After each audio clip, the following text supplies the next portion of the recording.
The following podcast is intended for mature audiences. If you enjoy our work, please like, comment, subscribe, and follow the links in the description. Thanks for your support, and enjoy.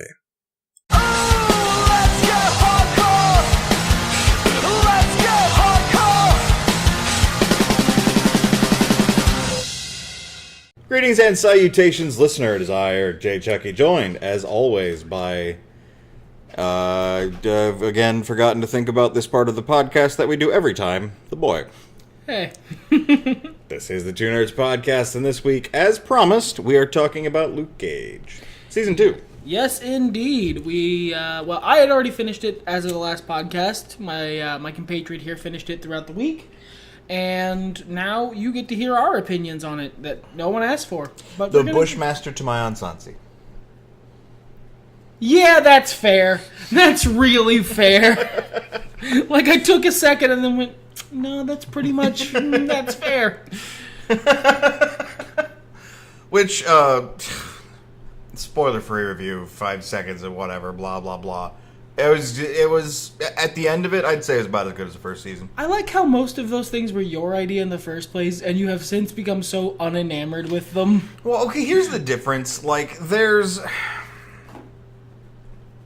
Culture has changed, first of all. I don't know what people are clicking on videos that's like, hey, this is a review of, this movie. And are like, this is going to be completely spoiler-free. Now, that said, I don't want to come out the gate and be like, in this one, Greedo shows up and shoots the shit out of Han Solo before he can do anything. Fucking first 10 seconds or something. But, like, on the other hand, come on, guys. Come on. But, spoiler-free review, I don't want it to take a lot of time, is why I kind of rush through it and don't give the full 5 seconds anymore. It was good. If you liked the first season, watch this season. If you liked, I'll be a little bit more detailed. If you liked the first season but felt the last few episodes of the first season left something to be desired, you will like this season more. But if you were a big Diamondback fan, maybe give it a pass and also maybe rethink your life. I thought he was okay. He was, but he wasn't nearly as good as the preceding few episodes. You know what, my dude? We did a podcast on Season 1, so why don't you all go check that out and leave us a comment and subscribe. Share with your friends. I don't know. What do people say? The bell. Don't touch it. You will regret. Fuck, where am I? Okay, so, to encompass the entirety of this Season 2 with spoilers on, it's basically a long series of Aunt Sansi going, Bushmaster, don't, and Bushmaster going, gonna.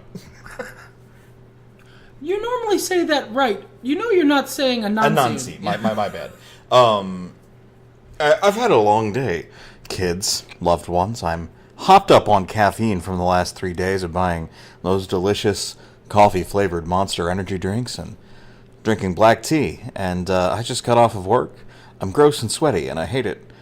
And now I'm inside, and you lovely people are the only thing keeping me from my air conditioner for the next, roughly 27 minutes. Anansi. I actually know a lot about the fictional figure where Anansi's name comes from, because a version of that man is a playable race in one of my Colt Regan books. I know. That's why I was so confused. Yeah. I thought I had his name wrong. No, I'm just... there's a Star Wars thing that is that. So, and my brain has had a hard time struggling with it. For some reason, starting with this show. Because my brain went, what an interesting reference for them to make to Star Wars. Instead of, the obvious thing. Incredibly obvious thing. Whatever. Me saying that wrong aside, it's been a series of Bushmaster don't gonna. And on the other side, I like this season, but I feel like its narrative through line doesn't come together quite as quickly as the first season. Yeah, I don't want to say it was slow to start because that's not true, but it was kind of, it took its time getting great. Yeah, it was more of a...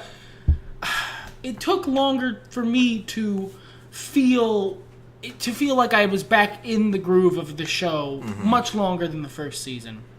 But that's not to say the show was bad. It wasn't. It was absolutely great. No, I wouldn't even... And that's why I didn't say it was a slow start, because while I can say that colloquially, casually, and you understand what I mean, I don't want you guys to think that the first couple of episodes of Luke Cage Season 2 are going to be boring.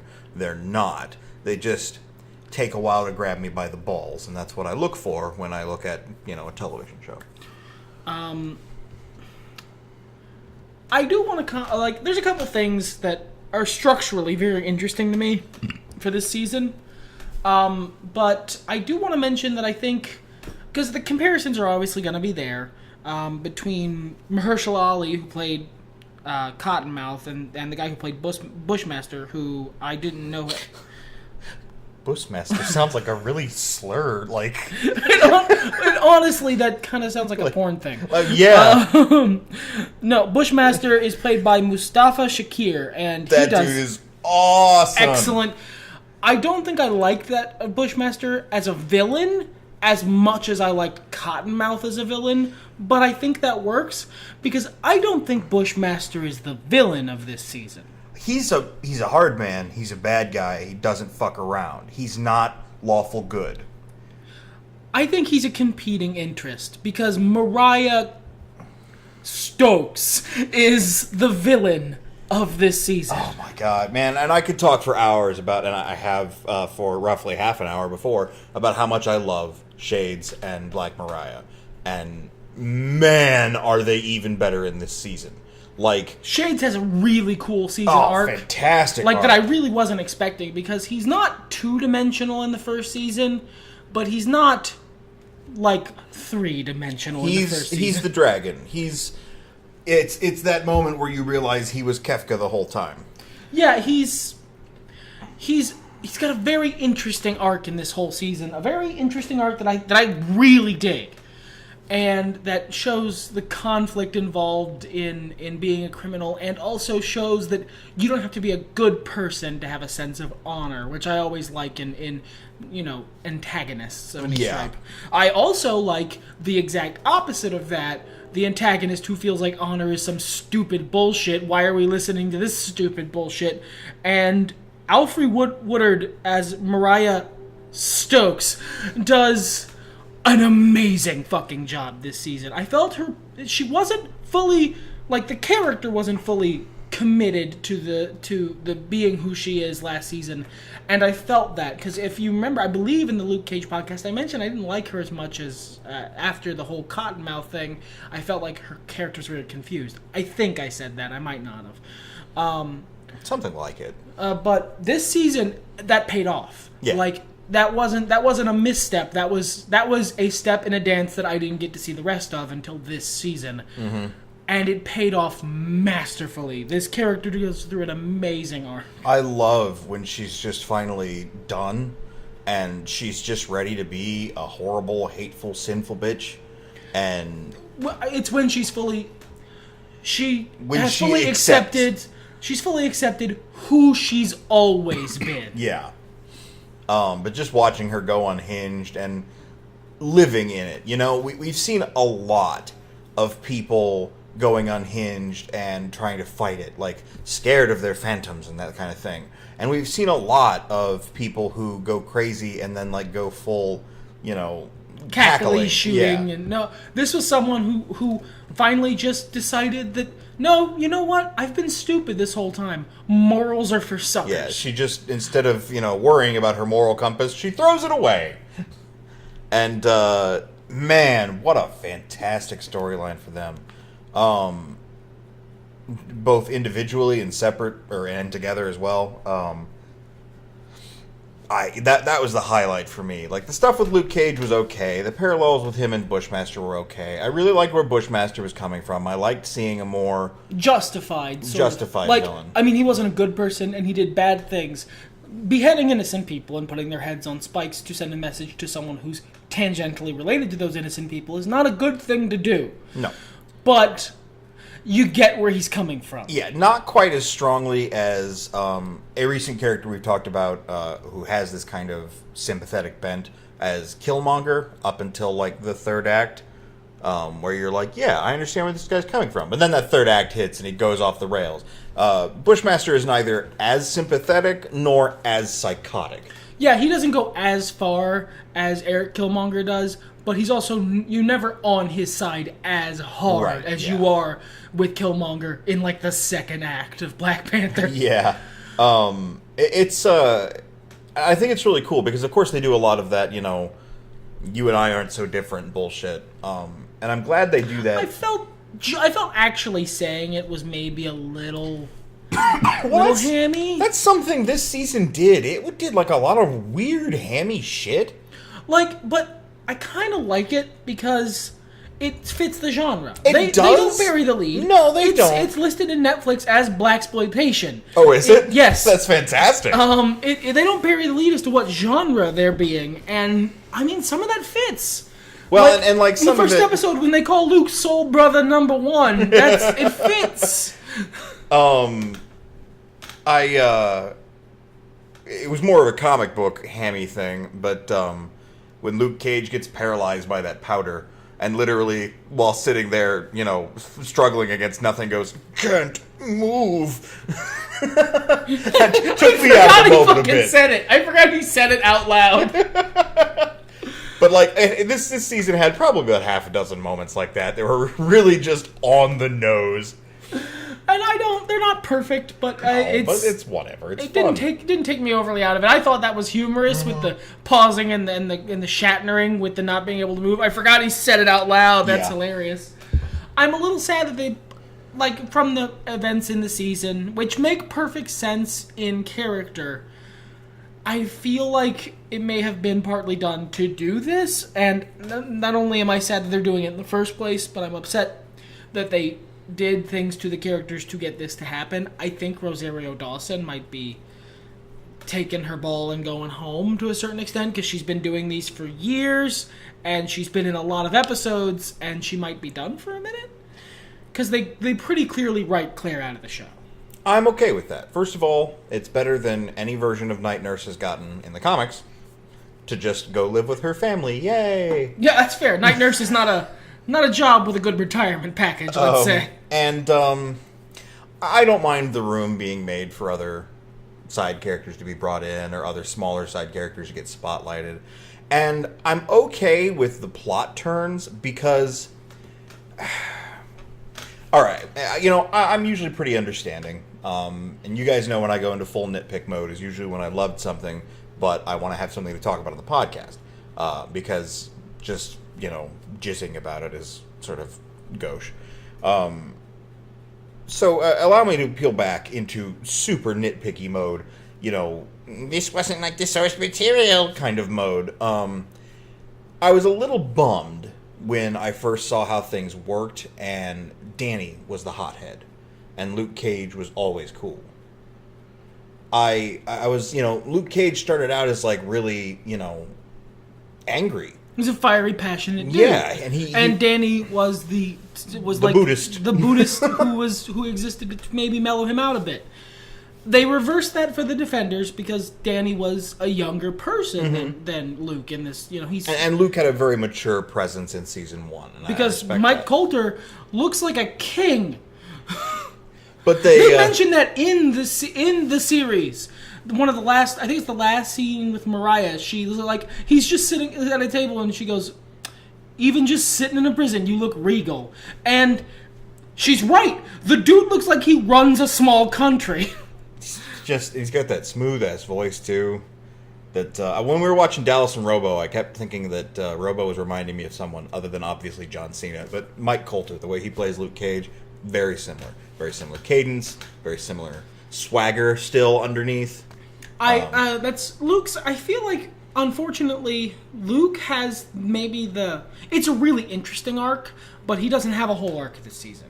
No, this is definitely set up for season 3. Most of his arc this season is him like being forced and making the choice to become the character who will drive most of season 3, as I'm gonna guess. Which I feel is maybe a little disservice, but the first season was way about him, so Yeah, he's not a complex character, and I'm glad they're giving him an arc to span over 2 seasons, but I'm okay with him spotlighting villains, too. I am a little sad that we didn't get werewolves from Nightshade. That would have been nice, werewolves. I was really excited to see some fucking werewolves in the middle of my Luke Cage.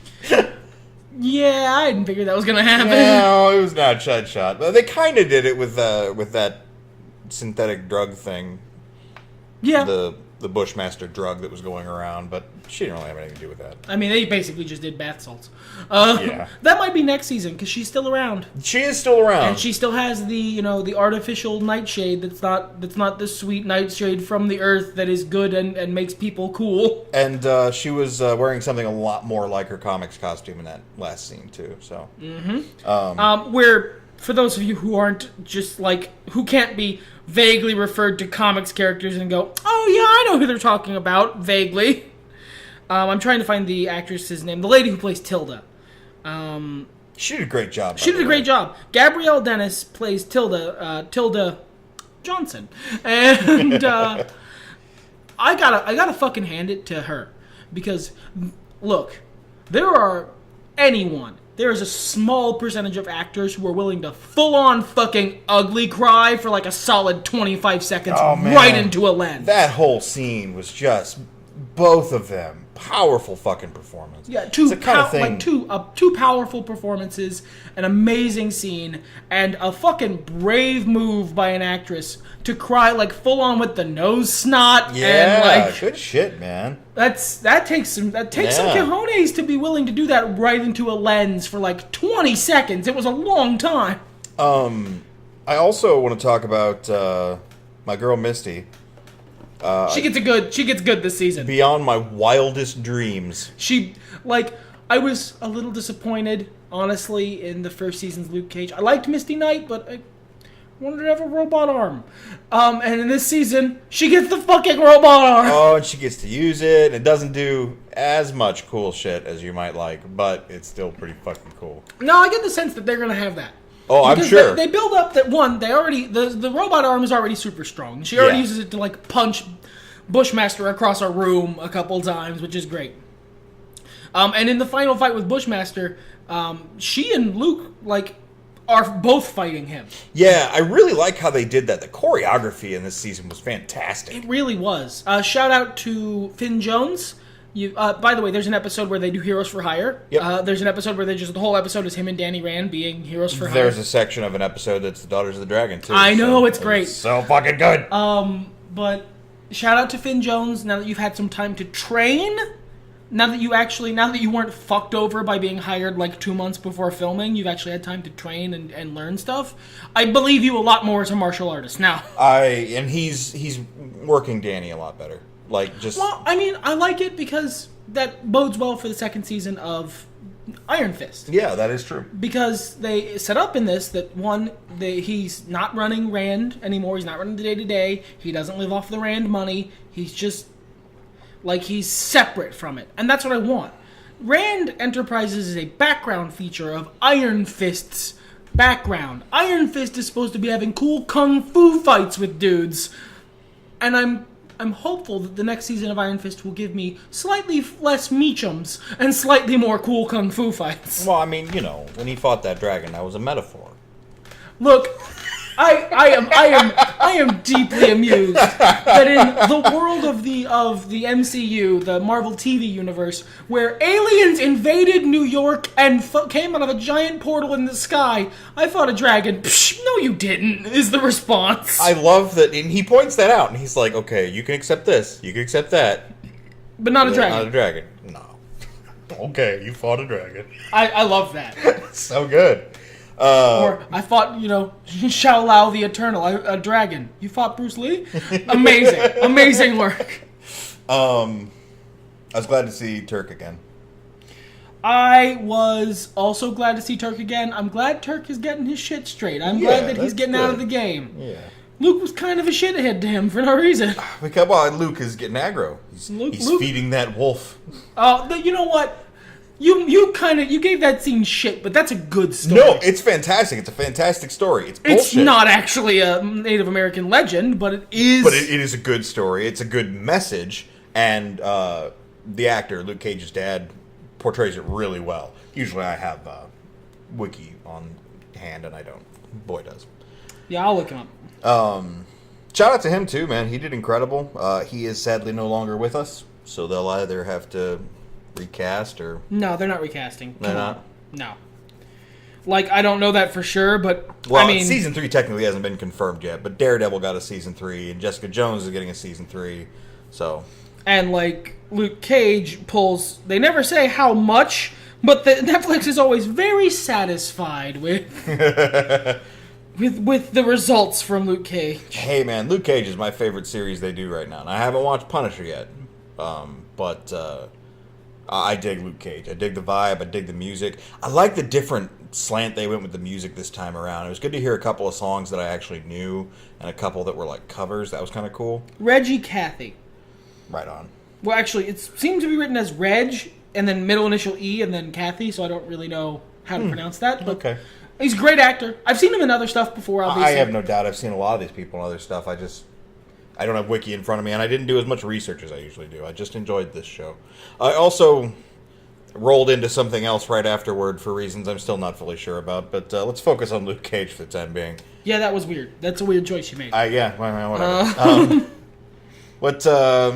There was something else I wanted to talk about. Some other characters, some other performances that I thought were really good. You know what? Honestly, I would be willing to devote a fair amount of the end of this podcast just to shouting out all the actors, because they did fucking amazing.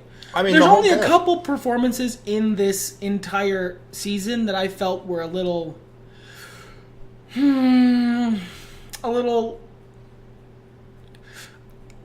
unsatisfactory is the easiest way for me to explain it. And they were mostly bit parts. Yeah, I mean, like, super bit parts. This season goes a lot of places, too. This didn't have the Marvel drag for me. Yeah, that actually is something I wanted to mention by specifically, like, highlight. All the Marvel series, except for Season 1 of Daredevil, and this season of Luke Cage, have a middle-of-the-season problem where they either run out of story and the last few episodes just sort of happen. Yeah. Or they don't really... They struggle with pacing in the middle. Yeah. Usually toward the end. Yeah, normally it's about episode 8 is when shit starts to go, or it's the beginning where shit starts to go, Oh, I'm discounting the first season of Iron Fist, by the way. That was just bad. But, this season doesn't do that. No. And like we said, the first couple episodes take a minute to get, like, amazing, but they start good. You're still getting plot, it's still interesting. It's still moving, and I think the way they do that is, instead of having Diamondback, who's built up as a really cool villain and kind of disappoints, and then taking Cottonmouth out really early to set up Black Mariah, but that setup does take time and isn't the most entertaining thing to watch. All of that together made it hard for the first season of Luke Cage, whereas this season they have, by the time Bushmaster is on his way out as the major focus of things, Mariah has stepped forward fully, and they've spent the whole series building that up, so it works really well. Yeah. And I liked a lot of the cop drama and conflict in the... It felt much more believable. Yeah, and there was, like... It was cool to see... I've forgotten his name, but the chief from the beginning of the series. Mm-hmm. There's a lot of doubt that is placed upon him, and you see that he's like... Rittenhour, thank you. He's not 100% on the level. He's not 100% what you might want or what Misty might want, because she is obviously our focal character in the police, scenes. But he's still not a bad cop. He's just keeping a lot of shit close to his chest because you kind of have to when you're in as delicate of, plans as he's gotten into. And I've actually seen a lot of praise on the internet as well, and I agree with it, that the Villain Network is really simple. This is the most simply set series of dominoes for repeated backstabs. But it all works. But it works really well. Simple motivations. You know, this person wants to get out. This person wants money. This person... actually, that's really worth highlighting, because there are parts of this season where it becomes sort of a 12 gambit pileup. Yeah. But I never, unlike most of those where it becomes, okay, so he's just doing that to insert drama in the series. That's a little unbelievable. There was never a moment where I felt that. No, really smooth. All of the motivations for all of the characters, all of the, antagonists was always consistent. Yes. And I think you and I agree as well. You know, we mentioned we love Shades a lot. And we've done podcasts before about Dungeons and Dragons and stuff, and we will in the future. Specifically about alignments. If you want to see Lawful Evil played well... Yeah, Theo Rossi as Hernan Shades Alvarez in this season of Luke Cage, and last season. But quieter. In this, This is what that's what Lawful Evil looks like. Yeah, they're not doing nice things. They're running crime. But there are rules. But there are rules to how you work. There is a code of ethics, and I dig the hell out of that. Even bad men have loved ones. Yes, and it's good shit, man. All these people played so interestingly, and so humanly. Like, yeah. Even Mariah, who becomes something of a she snaps. She becomes like an out and out evil person. Yes. Like, just cruel and mean for no reason evil. But it's not unbelievable. No. It's the kind of bitter, I totally believe an actual person would act like that. Because it's not even sadism, which has a very strong human slant. It's an absence of caring. Yeah, literally she's out of empathy. She's out of fucks to give. Yeah, and it's not that awesome badass version. It's the scary version. It's what that actually looks like version. Yeah. in real life. It's no one actually wants to be out of someone who is not memes out of fucks to give, because that person is a goddamn tornado. They ruin lives by walking nearby. So, and Mariah becomes that. She ruins lives without even trying to, by being nearby. And her last action in the show is a complete masterstroke, and I love it because it is simultaneously so in character and spiteful, and so ridiculous, over the top comics mastermind. Yeah, I'm looking forward to season 3. I think they're going to give us some interesting stuff. I do want to. I hope they don't back off. I don't think they will. I think this is working well enough that they can. I don't think they will either, but I hope they don't. I also would like to compliment the flashbacks. Sometimes flashbacks can feel really tedious in the Marvel shows specifically, but in shows or movies in general, they felt really good here. They weren't too long. They gave us what we needed. You haven't seen season 2 of Jessica Jones. I haven't. Okay, so there's a thing that I kind of need to discuss relating to season 2 of Jessica Jones. So I'm going to be editing this, listener, for him so as to not give away spoilers. Cool. But there is a specific thing that happens with... I think I can say this without getting too specific. With Mariah, I think this is their new thing. That's a weirdly specific phenomenon to happen in 2 separate shows. So I'm looking forward to seeing season 3 of Daredevil when that thing happens again to, Wilson Fisk, maybe, or to maybe Matt. I'm interested, because that's a very specific phenomenon to happen twice so soon. I'm really interested. Well, I mean, they're different people, and sometimes you just kind of, different people running different shows. Sometimes you just, conjure this stuff up, and it just happens to happen. It's a really specific phenomenon. Yeah, it's strange like that, but it's happened before. It'll happen again. It's happened to me. But I'm really looking forward to season 3 of Daredevil, because they're doing a storyline I really dig. Oh, what are they doing? Oh, shit, what is it called?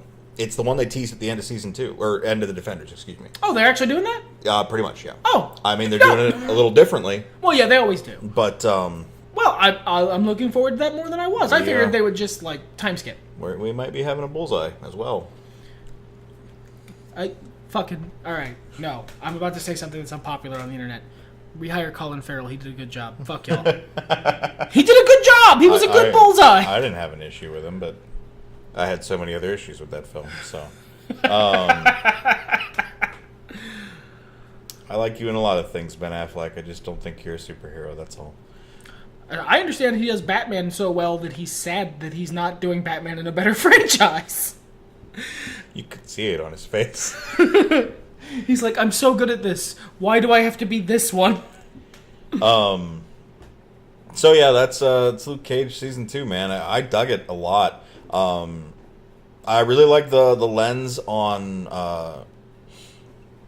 Jamaican and Rastafari culture that they throw. Yeah, it was really cool. It felt really authentic, and I don't normally go this direction on the podcast, but one of the reasons it felt authentic is because the guy playing Bushmaster is fucking Jamaican! I thought he had to be, because, man, you can learn a patois. I mean... At least I believe so. Let me check to make sure that I'm not talking out of my asshole. Sure, double check for us. But that's... And I'm glad they didn't shy away from the patois either. Like, they just sort of let them talk and either... It could have come across real bad.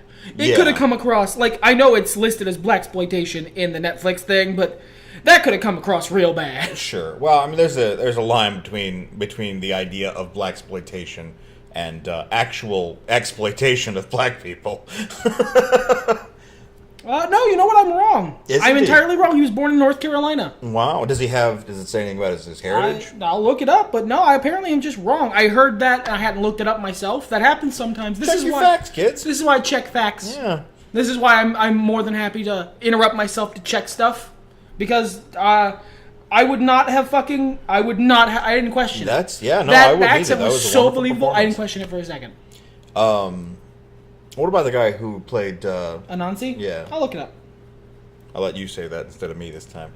This is the Googling Things with Church podcast, but you know what's Hey, you know what? No. It's minute fucking 31. I like this because it's important to be okay with if you're wrong. Yeah, no, that's true. I was just wrong about something very specific, and I was kind of a shit about it, and I was immediately wrong, and I'm okay with that. Yeah. It's alright to be wrong so Yeah. long as you don't, get all shitty about it when someone proves you wrong. It's like Dark Souls, my dude. You know, you make mistakes so you can learn from them. That's all. Or Mega Man, if that's more your speed. Oh, that's a weird name. That guy's probably from Jamaica, maybe. I can't say this. I'm not gonna try. Nope, that's beyond my linguistic capabilities. I'm not butchering that on the internet where people can hear. No, thank you. Look it up. Maybe get an interview where someone says his name and he doesn't seem angry immediately afterwards. Yeah, that sounds like a good idea. It looks like a H.P. Lovecraft monster. I'm sure it's a lovely name. I'm not. I'm sure it's. This dude's from the Netherlands. Okay, fair enough. Okay, man. All right. You know what, Luke Cage? You hire actors from wherever the fuck you want. Y'all did a good ass job. I believe that. I believe every one of them. I hear Mike Colt is not even black. We're not topping that. Everything's better when nerds talk about it. Fuck it, let's get high.